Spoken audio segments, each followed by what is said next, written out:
Putain, vous et moi, on n'en finit pas de se retrouver, hein. Comment allez-vous? Évidemment, personne ne va me répondre. Coucou mes amours, j'espère que vous allez bien, c'est Roubaba, on se retrouve aujourd'hui dans une nouvelle vidéo. Une vidéo où je suis paumée puisque je n'ai plus d'ongles, plus de cils, il n'y a plus rien qui va. Puis naturel comme jamais, à part toute la chirurgie et toutes les injections que j'ai faites. Le naturel c'est totalement moi. On va faire aujourd'hui une FAQ où je vais répondre à toutes vos questions parce que après ma vidéo sur la chirurgie, j'ai eu beaucoup de commentaires. Des gens me posaient des questions et notamment ils trouvaient que j'avais pas assez parlé de ma réduction mammaire. Donc je vais un petit peu répondre à toutes vos interrogations. Avant de commencer, j'aimerais faire un petit disclaimer. Les gars, ça fait 2 mois, on va arrêter de parler de mon nez, de la forme de mon nez. Ça y est, genre je pense que t'as compris, il est raté selon vous. Mais encore une fois, comme je l'ai dit à maintes et maintes reprises, bah c'est pas moi qui l'a fait le nez, il est là. Donc de toute façon maintenant faut s'y habituer. Il est là aujourd'hui, on peut rien y faire. Donc franchement les critiques ça y est. Alors si vous avez voulu m'atteindre, bravo. Vous avez réussi, j'ai eu de la peine, j'ai été touchée, j'ai pleuré, donc bravo à vous. Je pense que vous attendiez ça depuis le début de ma chaîne, que je faisais la meuf forte, etc. Et bah ça y est, on y est, vous avez réussi à me toucher. J'espère que vous êtes contents et que ça va vous apporter bonheur et bien-être dans votre vie. Pour tous les haters, les autres, je vous remercie pour tous vos gentils commentaires parce qu'on parle beaucoup des mauvais, etc. Mais il y a aussi beaucoup de très gentils commentaires, donc je vous remercie. Ce petit disclaimer étant fini, nous allons enfin pouvoir commencer la vidéo. Je vous laisse avec le générique. Ya ya ya. Eh bien, comme toute conne qui se respecte et que je suis, j'avais oublié d'allumer mon micro évidemment. Désolée si le son était un petit peu merdique juste avant, bref, passons.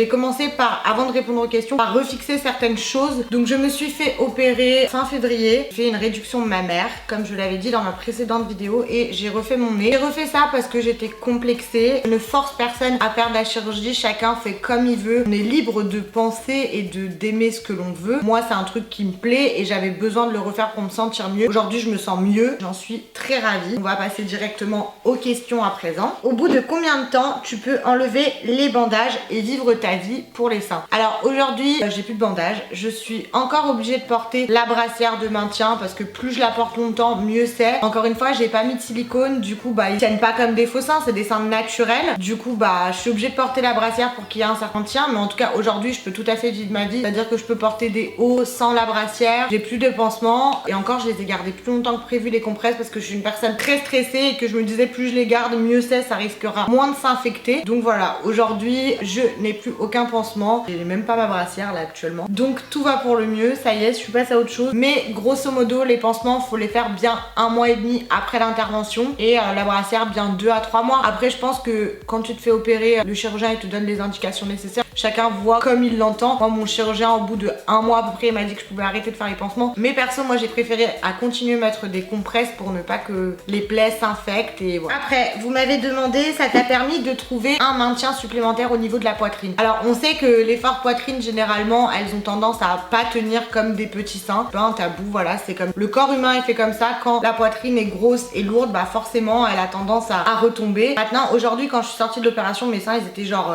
comme quand j'étais allongée ils arrivaient là. J'étais choquée parce que ça faisait pas du tout naturel et j'ai dit à ma mère genre j'espère que ça va pas rester comme ça et tout. J'étais allongée, ils étaient là, genre comme si j'avais mis du silicone alors que pas du tout. Après le sein a commencé à petit reprendre sa forme et redevenir naturel et oui ça apporte un maintien supplémentaire c'est sûr, mais ça apporte pas le maintien que tu aurais si tu mettais des silicones en fait. Ça t'apporte un maintien de sein naturel en fait, simple. Encore une fois j'ai pas mis des silicones, c'était une réduction mammaire pour enlever la graisse en fait dans mes seins pour que j'ai moins mal au dos. Alors là c'est une question importante et je pense que bah la question se pose à la fois pour le nez et pour les seins parce que là juste avant on avait que des questions pour les seins. La douleur post-opératoire, les cicatrices sont visibles. Aujourd'hui au niveau du nez, déjà dit dans ma vidéo précédente, la douleur post-opératoire était atroce. J'ai vraiment eu super mal et j'ai vraiment beaucoup souffert, qui est lié aussi à ma perte de poids, c'est-à-dire pendant 5 jours à l'hôpital j'ai pas avalé un truc. parce qu'en gros j'avais des mèches dans le nez et du coup j'arrivais pas à respirer par le nez, je respirais par la bouche et du coup ma gorge était tellement sèche que je pouvais rien avaler à part de l'eau et puis j'avais pas faim après l'anesthésie. Mais bref, c'est une autre histoire. En tout cas voilà, beaucoup de douleurs au niveau du nez et cette douleur elle a duré très longtemps. Moi je suis une personne très migraineuse de base et c'est vrai que du coup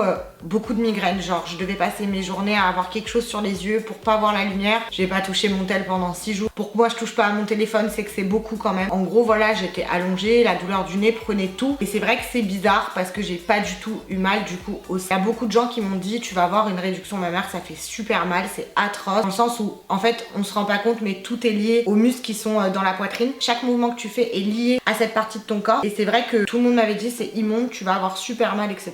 Franchement j'ai pas eu mal, mais même pas une seconde. Genre je pense que la douleur de mon nez a pris la douleur que la poitrine aurait pu me donner. J'avais tellement mal au nez, mal à la tête, en gros je chantais pas le reste, je pense, c'est tout en fait. Et du coup pas eu du tout mal à la poitrine, genre pas une seule seconde. Quand ça a commencé à cicatriser, oui ça m'a gratté, mais ça c'est comme toute cicatrice qui se respecte, elle gratte, voilà. Au niveau des cicatrices aujourd'hui, elles sont quasi plus visibles. En gros ils ont coupé le téton et ils ont coupé en dessous et comme ça je peux pas vous montrer mes seins, mais maintenant les cicatrices autour du téton elles sont quasi plus visibles. En dessous du sein pareil et elles sont en train de disparaître petit à petit au niveau de là. Après le problème c'est que moi j'avais arrêté de fumer tard. Pendant les 2 premières semaines j'ai pas fumé et quand je me suis montrée sur les réseaux, j'ai tellement eu de stress avec tout ce que j'ai reçu, etc. Que je me suis pété à une clope clairement. Et du coup maintenant actuellement avec le confinement, je me suis clairement totalement remise à fumer en fait. Et du coup je pense que c'est pour ça que ça met un petit peu plus de temps. J'ai une cicatrice aussi au niveau du nez qui se trouve en dessous de mon nez. Elle est quasi en train de disparaître. C'était voyant au début mais maintenant ça l'est beaucoup moins. De toute façon il faut vraiment aller chercher en dessous de mon nez pour voir la cicatrice. Donc voilà ce que je pouvais vous dire sur les cicatrices. Encore une fois je pense qu'il faudrait que je fasse un petit point là-dessus. La douleur je pense que c'est propre à chacun. Moi je suis une personne très migraineuse, c'est peut-être pour ça que j'ai eu aussi mal au nez, à la tête, mais je pense qu'encore une fois la douleur c'est propre à chacun. Ça se trouve tu vas aller refaire ton nez, tu vas pas du tout avoir mal et ça se trouve tu vas refaire tes seins, tu vas souffrir ta grand-mère. En fait je pense que ça dépend des gens. Fiez-vous à mon expérience, mais sachez que mon expérience n'est pas celle de tout le monde et que les gens sont différents et ressentent les choses de manière différente. Voilà. Depuis combien de temps tu y penses? Alors mon nez j'y pense depuis que j'ai à peu près genre 12, 13, 14 ans, mais en tout cas ma mère elle a toujours pas trop aimé mon nez et on en avait parlé et c'est vrai que moi je ne l'aimais pas non plus. Après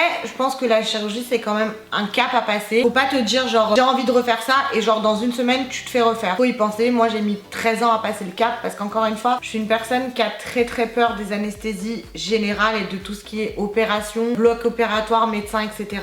Donc j'ai eu du mal à passer le cap. Faut être soutenu, c'est très important par ses proches, sa famille. C'est dur de le faire de soi-même et de ne pas être soutenu vraiment. Donc c'est important d'être soutenu. Maintenant oui, moi j'y ai pensé pendant un long moment et j'ai attendu d'avoir un âge où je suis mature, même si selon certains je ne suis pas mature. Je fais un peu ma rageuse là. Mais en tout cas voilà, j'ai 26 ans, je sais ce que je fais, je sais pourquoi je le fais. J'ai réfléchi, ma décision elle a pas été prise à la va-vite en fait, c'est tout, c'est important de le savoir. Est-ce qu'il y a un risque de mourir lors de la rhinoplastie? Alors le risque de mourir il est zéro nulle part, c'est-à-dire que tu peux sortir de chez toi, traverser la route et te faire écraser par une voiture, tout est possible tu vois. Tu peux mourir dans n'importe quelle situation, le risque zéro n'existe pas. Encore une fois t'es sous anesthésie donc oui ça dépend de toi, mais moi j'ai eu beaucoup de tests en gros, que ce soit au niveau cardiaque, au niveau santé. J'ai passé une journée à faire des prises de sang, donner des analyses, on prenne mon rythme cardiaque, etc. Donc en gros c'est quand même sécurisé une chirurgie. Aujourd'hui l'anesthésie générale ça craint moins qu'avant, c'est quelque chose un petit peu devenu de banal. Maintenant le risque zéro n'existe pas, j'en ai fait les frais parce que moi j'ai quelqu'un dans ma famille qui est décédé justement d'une anesthésie générale. Le risque zéro n'existe nulle part, c'est tout ce que j'ai à dire. Après c'est pas parce que tu fais une rhinoplastie que t'as plus de chances de mourir en fait, c'est ce que je veux te faire comprendre. Non, c'est pas parce que tu fais une rhinoplastie que tu vas mourir. Il y a un risque comme dans tout ce que tu fais, comme dans chaque opération que tu fais et comme dans chaque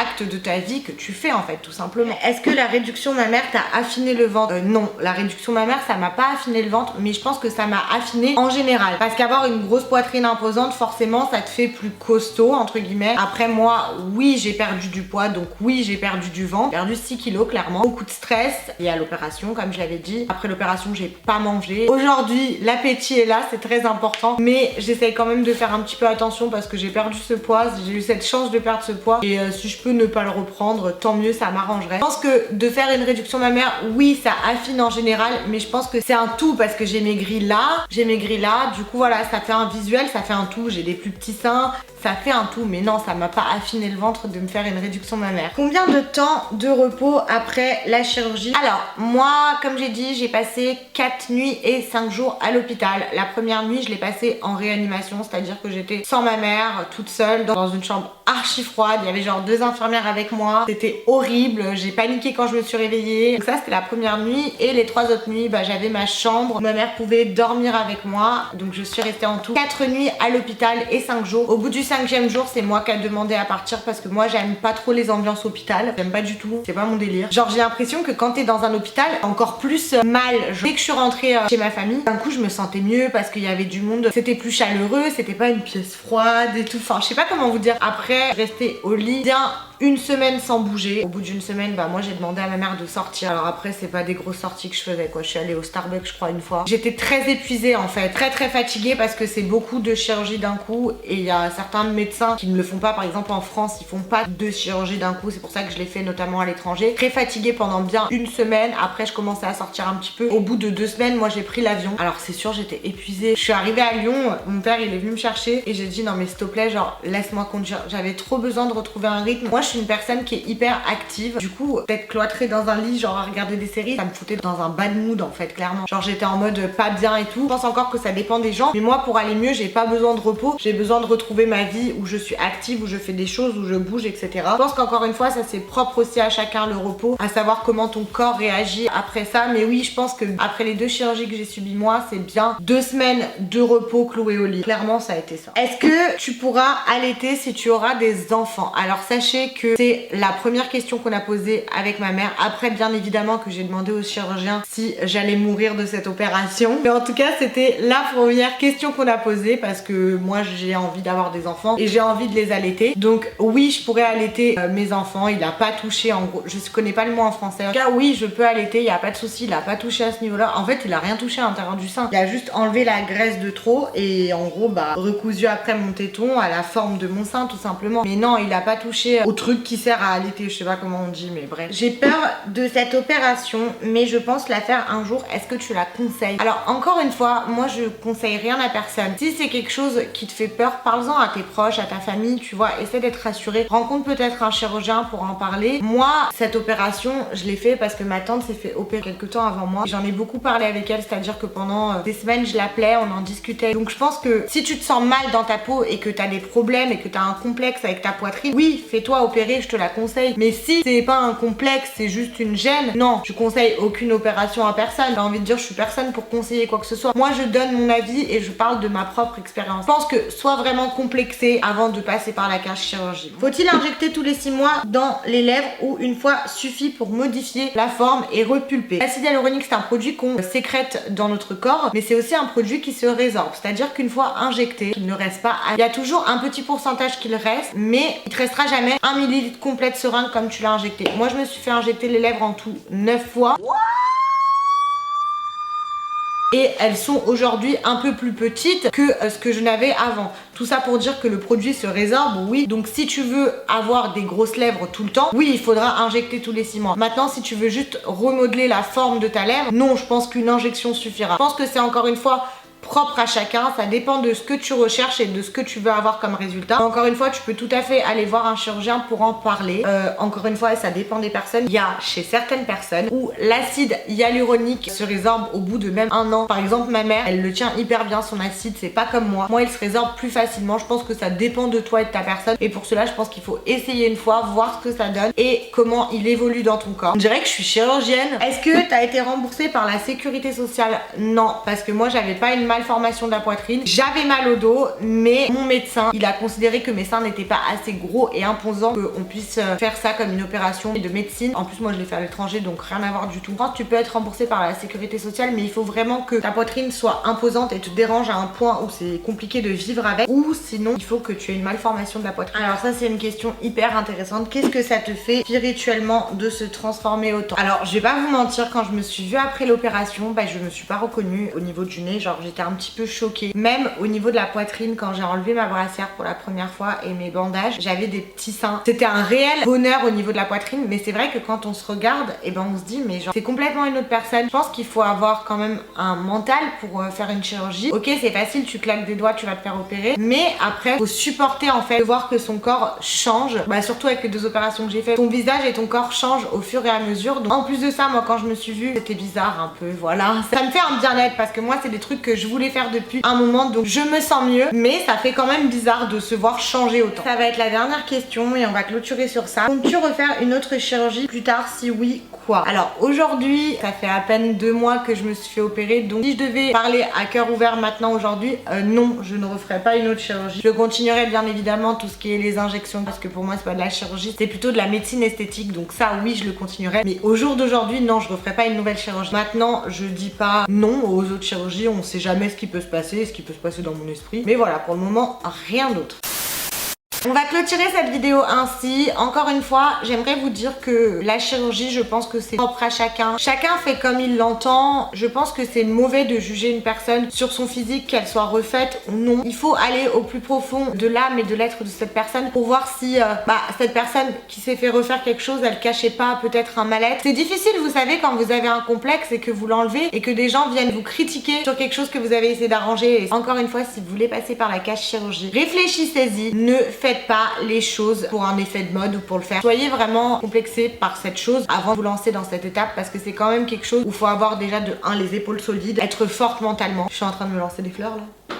Un peu. En tout cas, si tu te sens bien dans ta peau sans chirurgie, grand bien te fasse. Si tu as besoin de la chirurgie pour te sentir mieux, grand bien te fasse aussi. Chacun est comme il est. Je pense qu'on devrait se respecter tous autant qu'on est et ne pas se critiquer. Ce sera le mot de la fin. En tout cas, j'espère que cette vidéo vous a plu et que j'ai pu vous aiguiller un petit peu sur toutes les questions que vous vous posiez par rapport à notamment ma réduction mammaire. En tout cas, si t'as kiffé cette vidéo, n'hésite pas à me mettre un pouce bleu. Si t'as pas kiffé, un pouce rouge. N'hésite pas aussi à t'abonner à ma chaîne YouTube et à activer la cloche des notifications. Et je mérite des abonnements avec tout ce que je subis, franchement. N'hésite pas aussi à me rejoindre sur Instagram et sur tous mes réseaux sociaux qui seront affichés en barre d'infos. J'espère que vous avez kiffé ma franchise et que j'ai pu répondre à la plupart des questions. Si vous avez d'autres questions, n'hésitez pas à venir en commentaire, j'essaierai d'y répondre aussi. Je vous fais plein de bisous, je vous aime et on se retrouve très vite. Ya ya ya.